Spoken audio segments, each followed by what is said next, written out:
Today's topic is, why does Israel suffer more than all the other nations? Throughout the centuries, we always suffer more than any other nation. The question is why? Before we get into that, we begin a new book this week. These are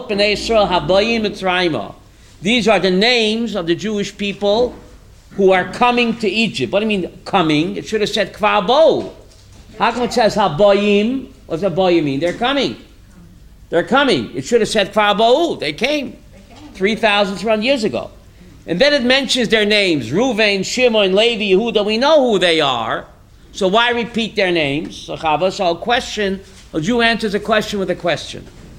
How come Reuven remained Reuven and didn't become Tutankhamen? Shimon didn't become Sammy, and Levi didn't become Louis? Why?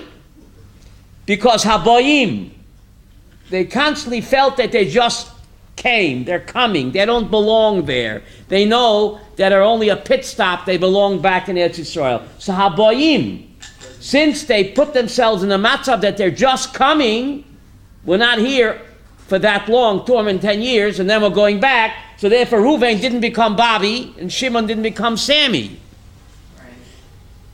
So it's very important to keep your Hebrew name. To keep your Hebrew name. Because your name is your identity, who you are. So even though the Jews were a Memtesh Sharei Tumah, they didn't change their Hebrew names. Because when the bell sounds, when the chips are down, who you are is, who am I? Every person does sins. Every person is a sinner. But if I keep and retain my Hebrew name, Chava, that means I'm still Jewish.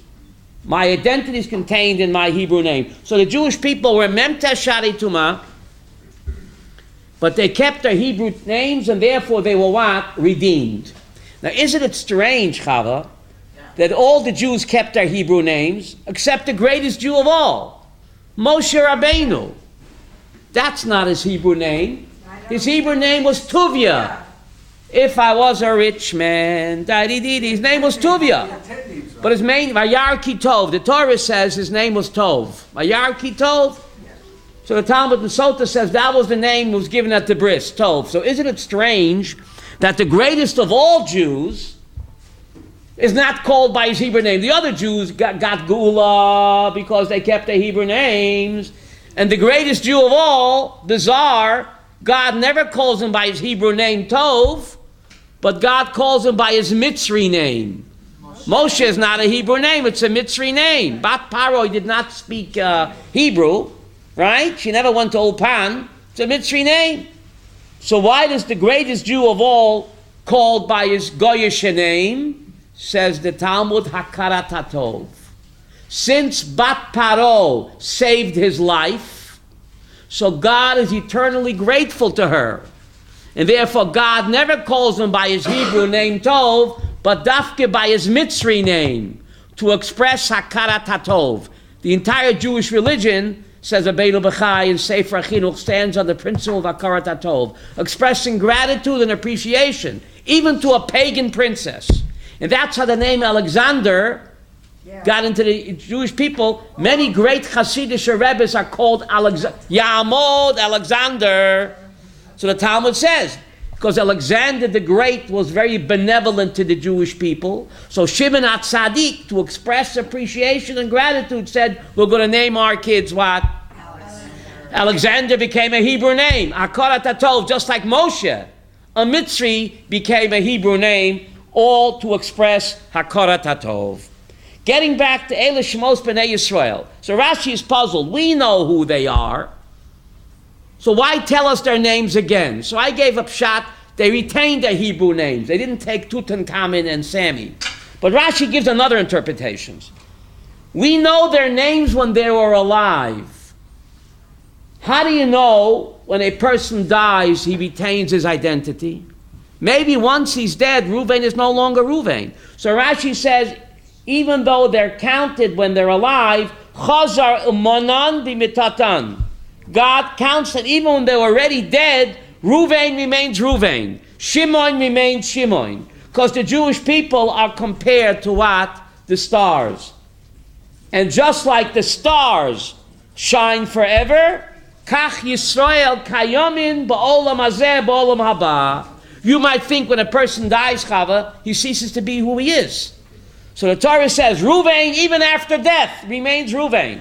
Shimon, even after death, he remains Shimon. Remember that song? We all shine on, like the sun and the moon and the stars. John Lennon didn't make it up. It's Lahavdil, it's a Rashi.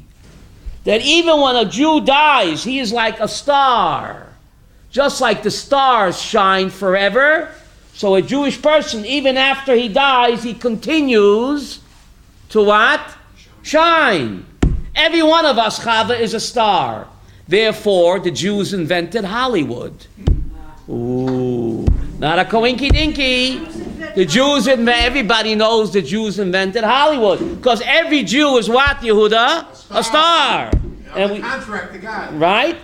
And Rashi says, just like Kachovim kayomin ba'olam, Kach Yisrael kayomin ba'olam hazeh u'ba'olam haba. And that's why the Torah tells us their names even after the dead. Vayokom melech chadash asher lo yodas Yosef. A new king got up. He didn't know Yosef. He didn't know Yosef. Yosef HaTzadik was Alan Greenspan, Robert Rubin, and Janet Yellen all rolled into one. Yosef HaTzadik saved Egypt from ruin. All of a sudden, didn't know who he is. Kafutov. A Mitzri, the opposite. It looks like the Mitzrim, Chava, suffered from amnesia. The 11th plague, amnesia. They don't know. They don't acknowledge. They don't recognize. And that's the epitome of what? Of a Mitzri. The opposite of a Karatov is to be a Kafutov. To deny. To deny someone did you a favor. To deny gratitude. That's what our peace partners are known for. After all, we give them free medical care, Kupat Cholim, and we pay them Tuach Lumi, and how they pay us back. What? They don't pay Chashmal either. They get it all for free, our peace partners, and they give us back terror. So this is the mentality of the Mitzri mind, a Kafutov, to deny good, and that's the epitome of what? Of the Mitzri and of our peace partners. So the Torah goes on and tells us about the Moshe Rabbeinu is puzzled. He wants to know why the Jewish people suffer more than any other nation. He's bothered by it. And he says, Ochein noda hadavar. Now the matter is known. When Dasan the Aviram, Moshe kills the Mitzri who's beating up a Jew. The Mitzri is terrorizing a Jew, right? So Moshe comes, the IDF to defend the Jew, right? Then, the next day, Dosam and Aviram tell him, you want to kill us like you killed the innocent terrorist?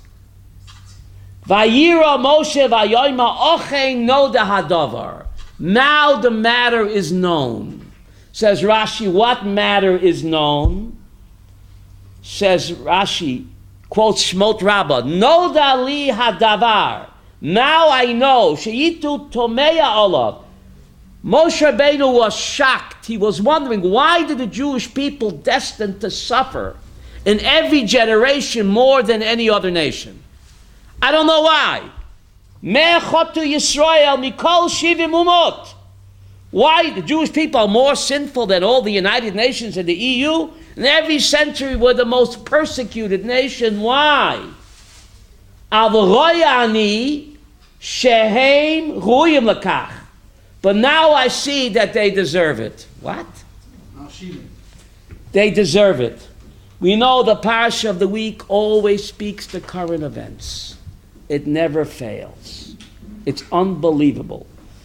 This week we read this parsha, Avraham Berg, who was the speaker of the Knesset and the head of Jewish agency, he joined the Arab Party. He joined with Zobia. What's her name? Hannah Zobia. Can you believe that? A former Knesset speaker and the head of the Jewish agency, he joined the Arab Party Chadash. So this is the idea that Moshe says, now I know the matter. This Jewish psychosis of Dosam v'Aviram is a recurring phenomena in Jewish history. This expression of self-hatred, of identifying with the enemy. Instead of pitying the Jew that is being attacked, what does Dosam v'Aviram say? You killed an innocent Mitzri. They have compassion for the terrorists, like the women in black, J Street, Goldstone, Peace Now. Instead of feeling sorry for the poor Jews that are being attacked by rockets, who are they concerned about? The poor innocent Gazans. Kasharakta Mitzri. Instead of having Rachmanis on the victim, the Jewish victims, Dosam v'Aviram, and their ilk, Berg, J Street, Peace Now, Goldstone. What? Machsan Watch. Tselem. There is no nation that has such self-hatred for themselves. You ever find a Peace Now among the Arabs? They wouldn't live. Is there a J Street among the Arabs? Is there a Berg among the Arabs? Is there women in black for the Arabs, Chava? This is a Jewish psychosis. And the Torah writes about it to teach Rabbi Yaakov that this is a Jewish psychosis to join the enemy. The Torah records it, that this self-hatred that Jews have throughout the centuries. Who invented communism? Trotsky and Marx, Jews. Torquemada came from Jews. Torquemada from the Spanish Inquisition. The torture. Right? There's a pasuk in Yeshayahu that your worst destroyers will come from among your midst. There is no nation that has this psychosis, this self-hatred, that they identify totally with the enemy. And now Moshe says, Ochei no da hadavar. Me'achot Yisrael mekol shivim umot, aval roya ani, shehem ruyim lakach. Throughout all the generations, we have this unique sickness, whatever it's called, a Jewish psychosis, that some of our people join and totally identify with what? With the enemy. Self-hatred. And for some reason, it's unique to the Jewish people. But Rav Soloveitchik says, we have to know it's a recurring phenomena in Jewish history, but don't despair. Just like the Geula came in Mitzrayim, despite the Dosam v'Avirams, it came. So the final Geula will also come despite the Bergs and the J Streets and the Peace Now and all the self-hating Jews with the women in black. Don't despair, hang in there. The Torah writes about it, said Rav Soloveitchik. We have to know this phenomenon is there in Jewish history, the self-hatred. We have to identify it and know that the Geula will come despite it. And therefore the Torah tells us about Dosam v'Aviram. It's not a history lesson. It is a lesson in Jewish history that somehow is unique to our people. There is no other people that has these traitors and turncoats that totally identify with the enemy. I'm waiting for a peace now in the Arab world. I'm waiting for a Berg in the Arab world. It won't going to happen. Yes, you had a comment? You had a comment? I wanted to say yeah. that Trotsky is spitting in his grave because his grandson worked building my house wearing tzitzis right. and a religion and a kippah. God has a sense of humor, okay? God has a sense of humor, right? Yosef Borg is spinning around Nebuch, what is Avram Berg, right? Now he still wears a kippah. I broke Shabbat wearing a kippah. You wear a kippah. What you're saying is that these Jews feel if you can't That Dosan, no, I say that Dosan v'Aviram is not an isolated incident. Rav Soloveitchik says it's a recurring phenomena that he calls the Dosan v'Aviram syndrome. And we see how it plays out all the time. Even during World War II, you had the Jewish capos and the Jewish police. And through every century, you have the syndrome, and we have to know it's there, we have to identify it, and we know we'll get by it. Don't despair. Hang in there. I have a question. Go ahead. The Vilna Gaon says that the Arab frog would dominate in these last days, and that every if we don't fight them, this Right. is our bitterest war of all, and if we don't fight them, it's not worth for us to have ever been born. Okay, Don't so we fight have to them now. refight them. The question is, how do we fight It's them? up to the IDF to fight them. I mean, to fight our enemies, right? Yes, We yes, told- but the enemies, but how about the Jews? the enemies from within. The enemies from within. So That's we what have I'm to asking. fight them How on do their we fight own them? field, debating them. We have to debate them and come out against them, not violently. But But we have to speak up. yeah, of course we have to speak up. That's exactly what we're doing. Okay. We have to speak up. Of course we have to speak up. Now, Vayigdal Hayeled, the child grew up and his mother brought him back to Bat Paro, Vahi Lo Ben, and she made him her son. What was her name? Her name was what? And what's her probably name was Diphthery. What's the name? Anne Bancroft. Diphthery? Batya. But Batya, the Medrash Rabbah says, Batya? Why would Paroi call his daughter Batya? Paroi didn't speak Hebrew. He probably called her Mrs. Tutankhamun I know. or Miss Tut. So the Medrash says something incredible. God said to her, Miss Tut, your name is no longer Miss Tut. It's macho. Vahi lo leben, you made Moshe Rabbeinu your son. So God says, I am making you my daughter. Batya, it's a pasuk in Divrei Hayomim, chapter 1, Divrei Hayomim 1, chapter 4, Batya bat Paro. Divrei Hayomim 1, chapter 4, Batya bat Paro. God gave her that name because her father called her Miss Tut, right? Or Myrnapi, what's her name? Myrnapat, Diphthery, whatever that, right? But this was Mida Keneged. Mida says the Medrash, you called Moshe your son, even though he wasn't. I am calling you, God says, my daughter. My daughter is what? Batya, the daughter of God. Mida Keneged Mida. And the Talmud says she's one of the few that went to Gan Eden alive. A pagan princess, the daughter of Stalin, right? Every person has free will. She chose to defy her father, to go against him, and she earned eternity, and she earned to be called Batya, the daughter of God, because she said about Moses, Vahi lo leben, you make Moshe your son. God says, Mida keneged Mida, I am making you my daughter. Isn't that amazing? Yes. Right? Pretty amazing, right? Now, why was Moshe Rabbeinu chosen to be the lawgiver and the redeemer? There were many great Jews at the time, Yeshua ben Nun, Aaron, the Shivim Zikanim. What was so unique about Moshe Rabbeinu? He was humble. There are many humble Jews. But he was. The Torah says, Vayetze el Echav, Vayigdal Moshe. Rhetorical question. I want to answer. It's my turn.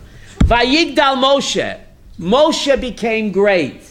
How did he become great? Vayetze el Echav. He went out to his brothers to see in their suffering, says Rashi. Natan einav v'libo liot meitzar aleim. Even though he was a prince of Egypt, living in the lap of luxury. You know how he became great? Vayetze el Echav. He chucked it all. Vayar b'sivlotam. Natan einav v'libo liot meitzar aleim. He gave his eyes and his heart to feel their pain and suffering. And therefore God said, you are a man after my own heart. Because why did God appear in a burning bush? Why not in a cherry tree? V'loi ilon acher, says Rashi, because Tehillim 91 says, Imo anochi b'tzara. Where was God in Auschwitz? In the gas chambers. Psalm 91 says it. Imo anochi b'tzara. I am with him. Who is him? Israel. In their pain and anguish. So God says, you're a man after my own heart. You're the man for me. You attain greatness by going out to your brothers, by leaving the lap of luxury, the palace in Egypt, and identifying with Jewish suffering. So God says, you are my man, because God appeared b'toch hasneh. V'lo ilon acher, says Rashi, Mishim imoy anoichi b'tzara. God suffers along with his people. And since Moshe felt the pain of a fellow Jew, even though he was living where? In the palace, the prince of Egypt, therefore God says, you are the one. You are the one. And he chose him. Now the question is, why did Moshe have to grow up in the palace? Prince of Egypt, why? He had to choose. But why did God, so Evan Ezra says something amazing. If Moshe would have grown up in the slime pits, where would he acquire leadership skills? Skills to lead. So he had to grow up in the Prince of Egypt, go to Cairo, Oxford University, acquire leadership skills, management skills, and then he'd be able to lead the Jewish people. And Evan Ezra says more than that. If he would have grown up in the slime pits, the Jews would have had no respect for him. Why should I take orders from you? You're a slave like me. Ah, you're a prince of Egypt. You grew up in the palace, have derech eretz for you. You come from America. Oh. So the Evan Ezra says God knows the mindset of a Yid. Besides acquiring managerial skills and leadership qualities, which he learned where? In Cairo University, he also had to earn the respect of his fellow Jews, and that he couldn't do if he grew up in the ghetto. Remember that song? In the ghetto. No. He had to grow up in the lap of luxury, in the golden Medina. Now he comes back. Now the Yidden have it. Oh, you come from Columbia University, Harvard. Is this why when Jews go to Las Vegas, they want to stay in Caesar's Palace? Ah, Caesar's Palace. Does this mean that it's... What? Does this mean that today the Jews can acquire skills to lead Jews from secular sources? Oh, beautiful, Rabbi Yaakov Goldman. You're right on the money. I'm in the money. The Torah is not a history book. The Vilna Gaon said what you said, that all secular wisdom must be utilized to enhance my what? Torah. The Vilna Gaon said that. In Pa'at HaShulchan. Isn't that incredible? Secular wisdom must be studied, says Vilna Gaon, must be mastered in order to properly fulfill the Torah. And Moshe Rabbeinu proved it. He had to grow up in Oxford University. Isn't that amazing? So we have to study secular wisdom, not for its own sake. No, as a tool. It's not an end to enhance. No, beautiful. As a tool to what? To enhance our Yahadut. And that example was set by Moshe Rabbeinu. Ah, yes. And every time we hear decent statistics, think of the Vilna Gaon, please, he invented part of it. The Vilna Gaon, the great Vilna Gaon, right? Yeah. He's a mathematician. No. Kramer's law. Okay. Yeah. Okay. Kramer of statistics. Right. Is the Vilna Gaon. Now, Ochein Noda Hadavar. So Moshe says, now I know why the Jewish people have to suffer. They have this Jewish psychosis of self-hatred. That's Shemot Rabbah. But what's the simple explanation? Ochein Noda Hadavar. Now I know why the Jewish people are enslaved. What do you mean now I know why they're enslaved? Didn't God tell Avraham Avinu that the Jewish people have to be enslaved 400 years? So why was Moshe Rabbeinu so shocked? So Tzitz HaChama asked this question on Rashi. God ordained that the Jewish people, by Brit Bein Absarim, should be enslaved already. So why are you so shocked? So he says, Tzitz HaChama, Mikol Makam Hoy Avraham Shar Banim. Avraham had other children. Remember, he had Ishmael and he had Midyan and Medan, the sons of what? Of what's her name? Hagar. So maybe it could have, the decree of slavery could have been fulfilled through the other seed of Abraham. Why did it have to dafka be the Jewish people? That's what Moshe Rabbeinu was wondering. Abraham had other sons, other children. So why dafka us? So he says, because we have this sickness, malshinim, we slander each other, we rat on each other, and we have this self-hatred. And therefore Moshe Rabbeinu said it had to be us. It had to be us. But they couldn't stop the first Geula of Mitzrayim. And the Zohar says that what, Rabbi Yaakov? That the first Geula of Mitzrayim is the roadmap of the final Geula. And as someone mentioned here before, I think Chava did, the Zohar said that the final Geula will be a Gilgul of the first Geula. The Zohar said that all of us who are living now on the threshold of final Geula, we are Gilgulim of the first Geula. And the Zohar went further and said, just like by the first Geula, we had a fifth column, Dosam v'Avirams, self-hating Jews. So the Zohar says in the final Geula, there'll also be this fifth column, Meretz, Sheretz, peace now, but it won't work.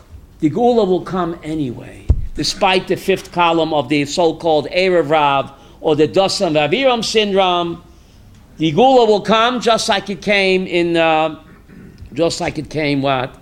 Mitzrayim, right? Now, God told Moshe at the burning bush, God said, I'm going to take them to a land, Eretz Tova Urchava, to a good and spacious land. Now, I don't know about you, Rabbi Yaakov, but I think New Jersey is more spacious than little Israel. Eretz Tova Urchava, a good and very wide land. Is it wider than the Yellow Star of Texas? Wider than it is right now. Well, it's not as wide as Texas. What do you mean, Eretz Tova Urchava? Rivka, now how wide is it? Yellow Rose of Oh, Yellow Rose of Texas, thank you. So Rav Soloveitchik said, Rechava doesn't mean in the physical world. Obviously, Texas is wider in the physical world. But if you want to expand your intellectual capabilities to the utmost, that's only in Eretz Yisrael. Rechava, to expand your mind, to fulfill your intellectual potential of Torah, is only possible where? Not in Borough Park. Eretz Tova Urechava. Well, Rav Soloveitchik said that. Well, to fulfill Lech Lecha, God tells Abraham. If it was only Abraham, wouldn't mean the Torah, Rabbi Abraham. Lech Lecha, go to fulfill yourself. If you want to fulfill your potential, that's only in Eretz Yisrael. Lech Lecha, go find yourself. That's only in Eretz Yisrael. So the Orach Chaim HaKodesh asked the question. The first message at the burning bush is God says, I'll give you Eretz Tova Rechava. And then he says, "B'tziach l'sa'am mitzrayim tavdun et elohim harazeh." When you take the people out of Egypt, you will come back and serve God on this mountain. Where was the burning bush, Chava? Har Sinai. So the Orach Chaim says it's not in chronological order. What came first? Pisgat Zev or Matan Torah? What came first?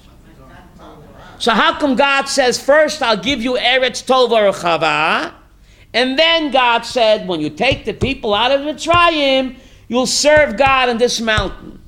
It's not in chronological order. First, God should have said, when you take the people out of Mitzrayim, you'll come back here to get the Torah, and then I'll give you Eretz Tova. Why did God mention Eretz Tova first, and only later Matan Torah? Eretz Tova didn't come till 40 years later. But it's the goal. Oh! Make my day. You're mechaven to the Orach Chaim HaKodesh. Says the Orach Chaim HaKodesh to prove that the purpose of the Exodus and Matan Torah, what's the end game? Eretz Tova. Eretz Tova. So that's placed first, even though it's going to happen later. But the whole purpose of Yetzias Mitzrayim and Matan Torah is to get to Eretz Tova. Isn't that amazing? Orach Chaim HaKodesh says that. Right? Well, at the very end, he says Lama'an. Okay. So that's why at the burning bush, not at George Bush, at the burning bush, God first mentioned Eretz Tova, and only then did he say, Tavdun L'Elohim Harazeh, you're going to serve God on this mountain. The word Tavdun has an extra nun. Ask any Ulpan teacher. Should have said Ta'avdu. You'll serve God on this mountain. What's Tavdun? An extra nun. Where's the extra nun? Look in the text. Exodus 3, Pasuk 12. Who said that? Rabbi Abraham. So Chazal say there's an extra nun that doesn't belong. Nun gematria? 50. When did we get the Torah? 50 days after the Exodus. Isn't that beautiful? When you take the people out of Mitzrayim on Pesach, Tavdun. 50 days later, you'll come back at this mountain. What comes 50 days after Pesach? Oh. So therefore, the nun is not superfluous. It's gematria nun, and that's how we know that what? That's the end game. This, as Aaron was saying, the end game. The whole purpose of the Exodus is to get to Torah and to come what? To Eretz Yisrael. To come to Eretz Yisrael. And therefore, there's something incredible. Fasten your seatbelts for this. In this week's Parsha, the Talmud speaks there are 4 languages of Geula. And therefore, we drink 4 cups of wine on Pesach. Count with me. V'hotzeiti, v'hitzalti, v'ga'alti, v'lakachti. Right? I took you out, I rescued you, I redeemed you, and I took you to be my people. So there's 4, right? So Or Chaim HaKodesh says, didn't we forget somebody? V'eveti eschem el oretz. V'eveti eschem el oretz, and I will bring you to Pisgat Zev. Why does the Talmud ignore that? What am I, chopped liver? There's actually 5 terms of endearment. Why do we speak, Rabbi Yaakov Goldman, of 4 and we drink only 4 cups? We should drink 5 cups. What about V'eveti etchem el oretz? I will bring you to the land. Said Or Chaim HaKadosh. You know V'eveti etchem el oretz is not a separate expression of redemption? L'kachti eschem li la'am. I will take you to be my people. Where? The Talmud in Ksubas Daf Kuv Yud says, Kol adar b'chutz la'aretz kimi she'ein lo Elohai. You Rabbi Yaakov? Someone who lives in chutz la'aretz, including Crown Heights, kimi she'ein lo Elohai, is like someone who has no God. Ksubas page 110b says the Or Chaim HaKadosh. Therefore, V'eveti eschem el oretz is not a separate what? Redemption, because v'lakachti eschem li la'am, I will take you to be my people, is only v'eveti eschem el oretz. Where are we God's people? In the earth. Only V'eveti eschem el oretz. So therefore, v'eveti eschem el oretz is part of lakachti eschem, says the Or Chaim. It can't be separate. Because only when we are in the land of Israel are we God's people, based on the Talmud Ksubas page 110b, Kol adar b'chutz la'aretz kimi she'ein lo Elohai. How do they learn that in Borough Park? Some people say, don't confuse me with the facts. With the facts. Doesn't say that. Doesn't say that. That's how they learn. Well, don't confuse me with the facts. And therefore, this article, which is already on the website, the 4 stages of the final redemption. And therefore, v'eti eschem el oretz, I will bring you to the land. Only in the land will kachti li lam. Or Chaim says that. The great Zionist, Or Chaim HaKadosh. And therefore, it doesn't deserve its own redemption, because v'lakachti eschem li lam is where? Only Elo Oretz. Wow, only Elo Oretz. Only in what? In Eretz Yisrael. Wow. But Baruch Hashem, Zechinu. Zechinu that what? That we are, we have the schus. Now, Moshe Rabbeinu takes his family, Yarkivim ala chamor, and he makes them ride on a donkey to go down to Egypt. Rabbi Yaakov, why not take a Lexus or a Sheirut Nesher? Yarkivim ala chamor, and he made them ride on a donkey. Says Rashi, chamor amyuchad. This is no ordinary donkey. Hu sha'atid melech HaMashiach ligolos. This is the same donkey that the Mashiach will reveal himself. Shenemar, there's a pasuk in Zechariah 9. Oni v'rochev al chamor. Mashiach will come riding on a donkey. So it was a white donkey? It doesn't say white. It says Oni v'rochev al chamor. It doesn't say nowhere white. Mashiach, good thing you came today. Mashiach, Zechariah 9, God says to him, Mashiach will come riding on a donkey. Which donkey? The same donkey that Moses rode down to Mitzrayim. Now, I don't know about you, but even though if you take spirulina, you don't live 3,000 years. I mean, how long can a donkey live anyway, Chava? Very strange Rashi. That same donkey that Mashiach will ride? Let's get real. You think Mashiach is going to ride a donkey? Sure, I know. I don't know. I think it'll be what? A Volvo. A Volvo, a Lexus. What do you mean a chamor? And why do we need to know that Moses put his kids on a chamor? Maybe he took a Nesher taxi. Maybe it's just... What's the message? Don't people say... The message is, Chava, the Torah is not a history book. The first redeemer was Moshe. Remember we said, the Zohar says that the redemption from Mitzrayim is the roadmap for the final redemption. The redemption of Mitzrayim. When Moshe came with the message of Geula, did things get better for the Yidden? Worse. They got worse. They got worse. I think that's what's happening. It gets worse before it gets better. So when Moshe rode on a chamor, it's not telling me that he didn't take a nesher. You ever see a chamor? On Mount Zion, I see plenty. One chamor is riding the other one. Around my yeshiva, there's a lot of donkeys riding donkeys. Get it?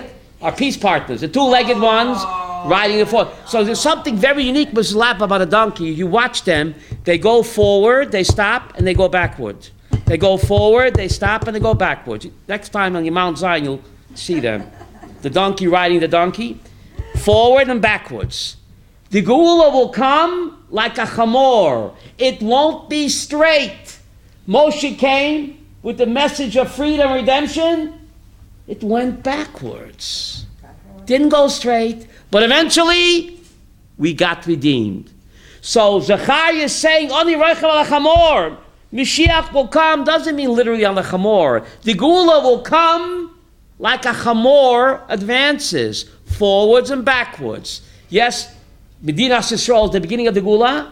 There's been many setbacks since then. Don't despair. Look at Moshe's chamor. Yehuda, there were many setbacks. And Moses fell into despair. And God said, don't worry. This is the roadmap of all Geula. There has to be like a chamor walks. Forwards and backwards. Forwards and backwards. It's not going to be straight. There will be setbacks. There'll be disappointments. But in the end, we got to Pisgat Zev. Right. So the final Geula will happen the same way, says the Zohar. Rochel HaChamor doesn't mean that Mashiach will ride. He'll probably take a Cadillac. Maybe a Lexus. But the method will be like a Chamor, not gleich. Great victories, 6-day war, Yom Kippur war, but there may setbacks, Nebuch, Gush Katif expulsion, terrorism. But that's the way it has to be. We don't know why. But it's following the roadmap of the Chamor. Isn't that amazing? Also, ala chamor. The word chamor is from the same word as chomer. What does chomer mean? Material. High tech. Mashiach will ride ala chamor. Mashiach will ride high tech. He will utilize RabbiSprecher.com and the internet to teach the world. Mashiach will come al chamor. Doesn't mean literally. It means he will ride the internet explosion, the chomer. How will he educate the world? How will he unite the world? By riding on the chomer. Facebook, right? Right? That's right. So that's what it means. So we have a lot of setbacks, but God tells the prophet Micha, chapter 7, Ki made seischa me'eretz Mitzrayim erenu neflaot. And the Zohar says that this pasuk in Micha means that the Exodus was the roadmap of the final Geula. Just like the Exodus had many setbacks before we got to Pisgat Zev. So the final Geula Nebuch will also is beset with many chamors, but literally, right? The Paradams, Amadom, the Zohar says that, and the Torah says, the Medrash, Amadom el chamor. But eventually, besides Abu Mamzer, despite Abu Mamzer, the Geula will come. Despite the fifth column of the J Streeters and the Dosam V'Aviram syndrome, the Geula will come. How do I know? Because I have a roadmap. The roadmap in Mitzrayim. despite all the tzarot and the dosam the aviram and the erev rav. The Gula came, so we're guaranteed, Malka, that the Gula will come, because we have the roadmap. The roadmap is the Exodus, the final Gula, not the road trap. No, not the road trap. The road map, right? Now, for 7 days, Moshe Rabbeinu refused to take the mission. God couldn't convince him for 7 days. Why? Why? Because Moshe Rabbeinu was concerned that his older brother would resent him, would be jealous of him. Remember, he's a kid brother, 80-year-old kid brother. Aaron is the older brother. So look how far Ben Adam Chavero, Moshe was willing to give up being the lawgiver and the redeemer if it's going to cause anguish and pain to his brother. He was willing to give it all up. Only when God said, V'samach belibo, what does that mean, V'samach belibo? Not like you think, says Rashi. You think that your older brother will resent your greatness and be jealous? No. He's happy for you. V'samach belibo. Once Moshe heard that, Rabbi Abraham, that his older brother is not resentful and not jealous and upset, only then was he willing to what? Take the job. What do we see from here? Bein Adam Lechavero. Bein Adam Lechavero, the Iker. He's not going to be the Goyel and the Manik and the giver of the Torah. If it's going to cause tsar to my older brother, I don't want it. Only when God said, V'samach belibo, was he willing to what? Was he willing to what? Take the job. So you see, the Iker is what? Ben Odom Lechavero. Otherwise, forget about it. And we see this, Rabbi Yaakov Goldman, when the Jews came to Shmuel Hanavi and they said, we want a king. God and the prophet were very upset. Why were they upset? One of the Taryag mitzvahs is, Soim Tosem Alecha Melech. Would God be upset if I want to put on tefillin? Would God be upset I want to blow shofar in Rosh Hashanah? Appointing a king, check the mitzvah list, is the same mitzvah, Chava, like putting on tefillin. Why was the Navi upset? I want to do a mitzvah. Why was God upset? Says the Rambam. Same idea, Chava. Shmuel HaNavi was still alive. They came to him, we want to be from, we want to do a mitzvah, we want a king. He gave them their lifeblood. Shmuel HaNavi was Moshe Nefesh for the Jewish people. All of a sudden, what am I, a dish rag? You want to discard me, throw me away? God was upset because he saw the anguish in Shmuel HaNavi. I gave them my lifeblood. I had neglected my own family for the welfare of the Jewish people. Now you want to put me out to pasture? He's only 50 years old. He felt anguished. And therefore God was upset. You want to do a mitzvah? If my mitzvah is going to cause pain to another Yid, God says, Ich darf nicht dein mitzvahs. Soim Tosem Alecha Melech. Wait till Shmuel HaNavi dies. Wait till he dies. You want to be frum on Yenev's places. How do you say that in English? You want to be frum on Yenev. If my mitzvah is going to cause anguish to another Jew, I don't need your mitzvah. And therefore God was upset when they wanted to a king, even though it's a mitzvah, because he saw the anguish that it caused Shmuel HaNavi. What do you want to discard me like an old doormat? But they did. What? Okay, God gave. That's why God was upset. He gave in. But it caused pain and anguish to Shmuel HaNavi. And therefore God was not happy. Because a mitzvah is fine as long as my mitzvah doesn't cause pain and anguish to another Yid. They should have waited, Mikimi, until Shmuel HaNavi dies, and then what? And then ask for a king. Otherwise, who needs it, right? Now, the first message to Paro is B'ni B'chor Yisrael. My son, my firstborn is Israel. The first message. Chava, yes? B'ni B'chor Yisrael. First message. Tell Paroi, Koyomar Hashem. B'ni B'chor Yisrael. My child, my firstborn is Israel. Says Rav Kook. Why did God say my firstborn? A family can have 19 children, but there can only be what? One firstborn.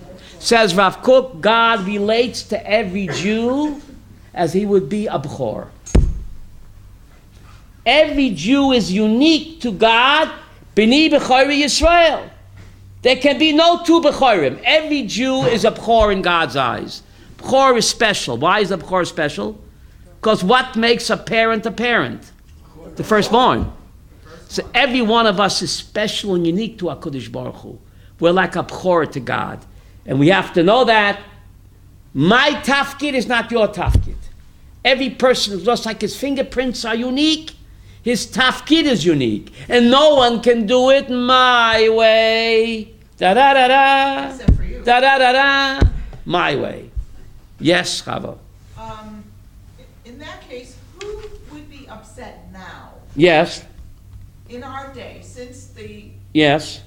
Geula today is modeled on that of Mitzrayim. Mitzrayim, yes. And the kingship is also modeled on the previous kingship. So who's going to be upset today if Yes. Mashiach gets crowned? Who gets upset today? Who's upset? Yeah, who is the Shmuel HaNavi of today? Yeah. Who's going to be upset by? What? I'm asking him. I'm not saying there is. I'm not The even trying to say Geula in there's a time to Mitzrayim. Why isn't he? Why isn't he here yet? To be crowned yet. The year 6000. The jig is up. Hang in there. You do tshuva, happened before. We have until the year 6000. We have, now let me tell you something. Every statement, Rabbi Yaakov Goldman in the oral Torah has to have a source. How does the Zohar know that the Gula Mitzrayim is the roadmap and the precedent for what? I'm from Missouri. Show me. Every statement in the oral Torah has to have a source in Tanakh. Says the Baal Shem Tov. Yehuda Lev, fasten your seat. I say fasten your seatbelts. Says the Baal Shem Tov. There's only one yontif in the Torah, which is 2 days. No, Minat Torah is 1 day.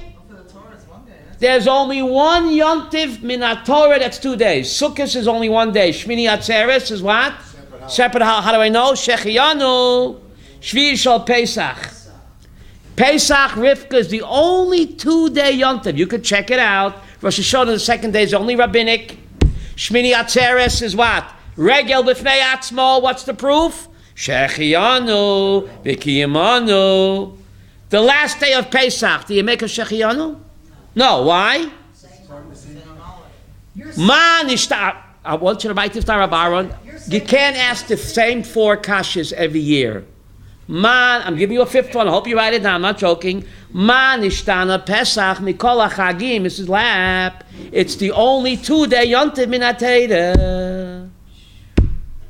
I'm not joking. You can't ask the same 4 questions every year.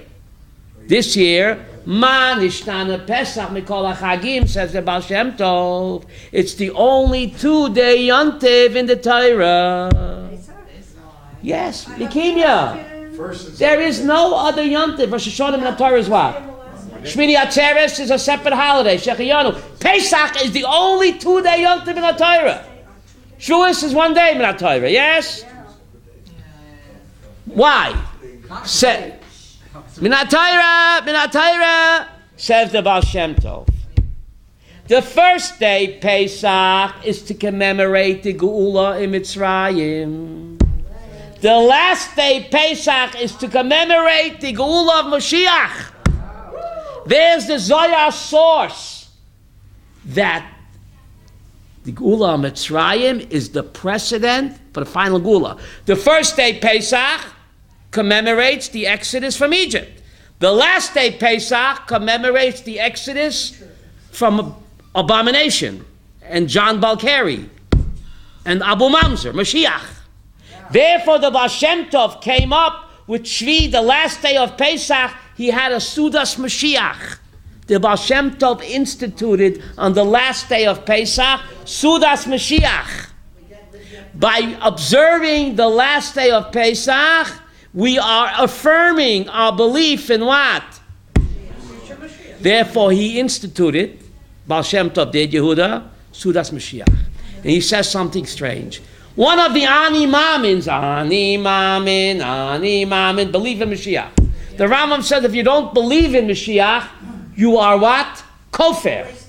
You're out of the box. So the Baal Shem Tov says believing in Mashiach is so importanto. It's one of the Ani Mamins. Last time I checked the Sefer HaMitzvahs, said the Baal Shem Tov, I scratched my head and I couldn't find belief in Mashiach as one of the Tayyat. And yet the Rambam says if you don't believe in him, you're a heretic, you're a sectarian, you are what?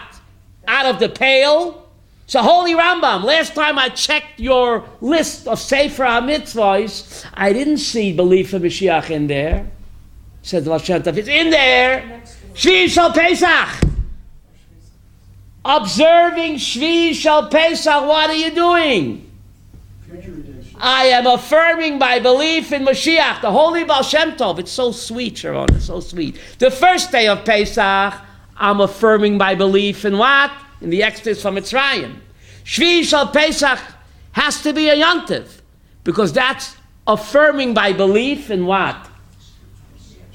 In the Messianic Geula. So Baal Shem Tov gets a big chidush. When you observe Shvi Shal Pesach, you are affirming, is that the right word? Yes. Affirming my belief in Kavi Mashiach. So it's min ha-Torah. Shvi Shal Pesach is a mitzvah min ha-Torah. It's counted in the Rambam. And therefore the Holy Baal Shem Tov came up with a Sudas Mashiach. You are what you eat. Isn't that incredible? Why Pesach Yehuda is the only what? 2 day. This is a good kasha to ask at the Seder. Again, you can't repeat the same questions. This is the number 5. Ma nishtana Pesach mechol hachagim. It's only 2 day yontiv. And this is the Holy Baal Shem Tov's explanation. And that's how the Zohar knows that the Geula Mitzrayim is the precedent for the final Geula. Interesting. You got a question? I do. Fire away. I'm all ears. Well, Yes? if the last day of Pesach, we affirm that it's not just about hope and it's not just about hoping in Mashiach. But It's focusing, separation- affirming our belief that he's coming. How do I know he's coming? I remember the first day of Pesach, only 7 days ago. Just like the first Geula came, the final has to come. We're all connected. Package deal. The Geula began in Mitzrayim. When will the climax, Chava? Hopefully tomorrow. It's a long and winding road, tata, ala chamor. Won't be straight. Forwards and backwards. Look at the chamorim in Mount Zion. One riding the other one. But it's going to come. I know it's going to come. I have a precedent. Holy Baal Shem Tov. And therefore you have to have a Sudas Mashiach on the last day of what? Of Pesach, to affirm, reaffirm, and focus on the final Geula that's going to come. That's belief in Mashiach, in coming of the Mashiach. Nachon? So, the end of the parsha, things get much worse. Moshe comes to God and he says, Lama re'oita lama zeh. Why have you done such evil to your people? Yeah. God should have fired him. No, he didn't. Instead of things getting better, me'oz bati al paro, it got much worse. God, why have you done such evil to your people? Didn't God fire him? No. I think he gave him a raise. You did? Lama re'oita lama zeh. Why have you done evil to your people? Wait a minute. Who's the Rebbe of all Rebbes? Moshe Rabbeinu, right? If Rabbi Akiva said Gamzu L'Tova, Rabbi Akiva said whatever God does is good. If Rabbi Akiva know that, Moshe Rabbeinu didn't know that. Who's the Av HaNevi'im? Who's Rabbi Akiva's Rebbe? Who's the Rebbe of all Rebbes? Moshe Rabbeinu. So Rabbi Akiva understood that whatever God does is what? Gamzu L'Tova. How could Moshe Rabbeinu ask Lama Re'oita Lama Zeh? Look at your student Rabbi Akiva. Whatever God does is what? So how could you dare say, God, why have you done evil? That's a bomba kasha from Bomland. Political pressure. No. What's the answer, Chava? Bomb kasha, right? So the answer is, When is a person supposed to say Gamzu Latova? When Lo Yaleinu, the tzara is beautiful. When the tzara is happening to the person himself, Lo Yaleinu. When the person is Lo Yaleinu b'tzar, he's suffering, he should say Gamzu Latova. But if the person is okay, remember, Shevet Levi was not in the slime pits, Mrs. Lev. Shevet Levi was not in the slime pits, they were the butlers. They didn't suffer. They were like in the Gone with the Wind, they were the butler. Remember the butler? Mammy, they didn't suffer. They were not in the slime pits. The butler, not Red Butler, the butler. Right? The butler, get it?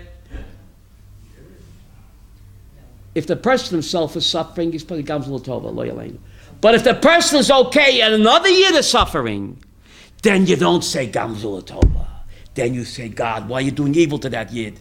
Shevet Levi was not suffering. Okay, they were slaves, but they were taken in the house, the big mansion, in the palace. They were house slaves. They were not in the slime. They were not suffering physical degradation. So therefore, Moshe was not suffering. But a fellow yid is suffering. You don't say Gamzu Latova, then you complain. That's the difference. And Moshe set the what? The precedent. And therefore God did not fire him. Any questions or comments? Yes, Bakasha. My husband laughs at me when I make suggestions. Go ahead. In the Torah lady, it says, Hashem says to Moshe, take the people out, take all the wealth out of Egypt. Right. So every time a Jewish people are thrown out of the country, Right. they don't take their material wealth, they take Intellectual wealth. That's right. But those are wages. You work 210 years, Malka, around the clock, time, overtime, Sundays. We're entitled to wages, no? We're entitled to wages, no? The Gemara in Sanhedrin 91 says that Egypt took Israel to court in front of Alexander the Great. And they said, you took all of the wealth out, and you promised to bring it back. You never brought it back. You said you're only borrowing it. So what did the Jews say? Let's make a count. 600,000 Jews working 210 years, not a day off. Alexander said, they what? You us. So they ran away with their legs, with their tail between their legs, right? And even now, every Pesach time, there's an article in the Cairo newspaper that the Jews swindled us. They should bring back the wealth. But we worked 210 years. How many slaves, nonstop? They owe us back wages, time over time. With interest, inflation, they owe us. Cost of living increase. Thank you very much.